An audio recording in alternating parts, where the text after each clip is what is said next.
إن الحمد لله رب العالمين، والصلاة والسلام على سيد المرسلين وعلى آله وصحبه أجمعين، أما بعد. اللهم صل على سيدنا ونبينا وشفيعنا وحبيبنا ومولانا محمد صلى الله عليه وعلى آله وصحبه وبارك وسلم।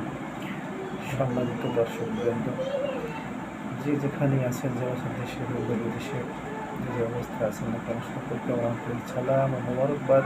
আসসালামু আলাইকুম ওয়া রাহমাতুল্লাহি ওয়া বারাকাতুহু। প্রিয় দর্শক, আজকে আমি আলোচনা করব জুমার নামাজের গুরুত্ব সম্পর্কে। জুমার নামাজ এটা আল্লাহ পাকের পক্ষ থেকে ফরজ বিধান। এই বিধান আমাদের সকলকে মানতে হবে।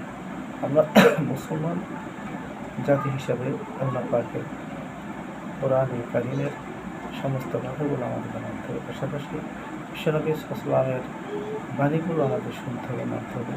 রাসূলুল্লাহ সাল্লামের আদর্শ আমাদের জীবনে বাস্তবে দিতে হবে। আল্লাহ তাআলা এই পবিত্র কোরআনে কারীমের মধ্যে জুমার নামে একটি সূরা নাযিল করেছেন, সূরাতুল জুমা।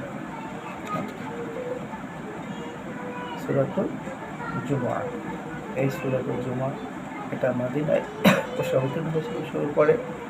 এর আয়াত সংখ্যা 11। আল্লাহ তাআলা এই জুমার গুরুত্ব সম্পর্কে বলছেন। এই সূরা জুমার 9 নম্বর আয়াতে আল্লাহ তাআলা বলছেন, বিসমিল্লাহির রহমানির রহিম, ইয়া আইয়ুহাল্লাযীনা আমানু ইযা নুদিআ লিস-সালাতি মিন ইয়াউমিল জুমআহ ফাসআউ ইলা যিকরিল্লাহি ওয়া যারুল বাই'a যালিকুম খায়রুল লাকুম ইন কুনতুম তা'লামুন। আল্লাহ তাআলা বলছেন, ইয়া আইয়ুহাল্লাযীনা আমানু, হে ঈমানদারগণ, হে বিশ্বাসীগণ, হে মুমিনগণ, ইযা নুদিআ লিস-সালাতি মিন ইয়াউমিল জুমআহ, যখন জুমার দিনে নামাজের জন্য আযান দেওয়া হবে। আল্লাহু আকবার।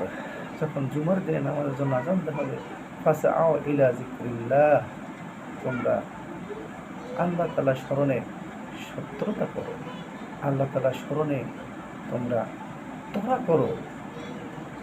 ওয়া যারুল বাই'a, এবং বিক্রয় ক্রয় সব বন্ধ করে দাও, বেচাকেনা বন্ধ করে দাও। যালিকুম খায়রুল লাকুম ইন কুনতুম তা'লামুন, এটাই তোমাদের জন্য কল্যাণকর যদি তোমরা জানতে। আল্লাহু আকবার, আল্লাহু আকবার। আল্লাহ সুবহানাহু ওয়া তাআলা কত সুন্দর করে বলছেন যে জুমার দিন যখন জুমার নামাজের জন্য আযান দেওয়া হবে, তখন তোমরা সত্রতা করো, তোরা করো, অর্থাৎ তাড়াহুড়া করো, নামাজে যাওয়ার জন্য তোমরা আগ্রহ পেশ করো, আগ্রহ করো। তোমরা তাড়াতাড়ি করে কাজকাম সারো, কাজকর্ম সেরে নামাজের জন্য প্রস্তুতি গ্রহণ করো। আর আল্লাহ তাআলার স্মরণে তোমরা কি করো? প্রিয় মুমিন ভাইয়েরা, আল্লাহ রাব্বুল আলামিন এই জুমার নামাজ সম্পর্কে কোরআনে কারীমের মধ্যে যে আয়াতে কারীমা তেলাওয়াত করেছেন, এটা আমাদের সকলকে মানতে হবে। এটা স্বয়ং আল্লাহ তাআলার কথা, এগুলো মানুষের কথা, কোনো মানুষের কথা। এটা কার কথা? আল্লাহর কথা। সুতরাং আমাদেরকে আল্লাহ তাআলার আয়াতকে অস্বীকার করার কোনো সুযোগ নেই। ফাসআউ ইলা যিকরিল্লাহ ওয়া যারুল বাই'a যালিকুম খায়রুল লাকুম ইন কুনতুম তা'লামুন, আর এর মধ্যে তোমাদের জন্য কল্যাণ। যালিকুম খায়রুল লাকুম, যালিকুম খায়র, এর মধ্যে তোমাদের জন্য কি আছে? কল্যাণ আছে। লাআল্লাকুম ইন কুনতুম তা'লামুন, যদি তোমরা জানতে। যদি তোমরা জানতে এই জুমার নামাজ পড়লে আমাদের যে কল্যাণ হবে, আমাদের কল্যাণ এর মধ্যে নিহিত আছে, তাহলে আমরা জুমার নামাজকে ছেড়ে দিতে পারতাম না। এটা কার কথা? আল্লাহ পাকের কথা। আল্লাহ রাব্বুল আলামিন এই সূরা জুমার 10 নম্বর আয়াতের মধ্যে বলছেন, ফাইজা কুদিয়াতিস সালাতু ফান্তাশিরু ফিল আরদি ওয়াবতাগু মিন ফাদলিল্লাহ ওয়াযকুরুল্লাহা কাসীরান লাআল্লাকুম তুফলিহুন। সুবহানাল্লাহ, সুবহানাল্লাহ। কত সুন্দর কথা আল্লাহ তাআলা বলছেন। অতঃপর যখন নামাজ সমাপ্ত হয়, তখন পৃথিবীতে ছড়িয়ে পড়ো। নামাজ যখন শেষ হয়ে যাবে, তোমরা তখন মসজিদে বসে থেকো না, ঘরে বসে থেকো না, পৃথিবীতে ছড়িয়ে পড়ো, অর্থাৎ চলাফেরা করো, রিজিক কম্পিটিশন করো, এবং আল্লাহ তাআলার দেয়া জীবিকা অনুসন্ধান করো। আর আল্লাহকে অধিক পরিমাণে স্মরণ করতে থাকো, যাতে তোমরা সফল কাম হও। প্রিয় ভাইরা, দুনিয়া বিস্মরণ করতে হবে, জীবিকা অন্বেষণ করতে হবে, আর আল্লাহকে স্মরণ করতে হবে যে আল্লাহ, এই তো তোমার উচ্চত সেজদা দিয়ে আসলাম, এখন আমার নিজের ক্ষুধার চাহিদা আছে, আমার বাসায় স্ত্রী সন্তান আছে, তাদের ক্ষুধার চাহিদা আছে, তাদের বস্ত্রের প্রয়োজন আছে, তাদের চিকিৎসার প্রয়োজন আছে। এর জন্য আমি আমার জীবিকা অন্বেষণে বের হয়ে গেলাম।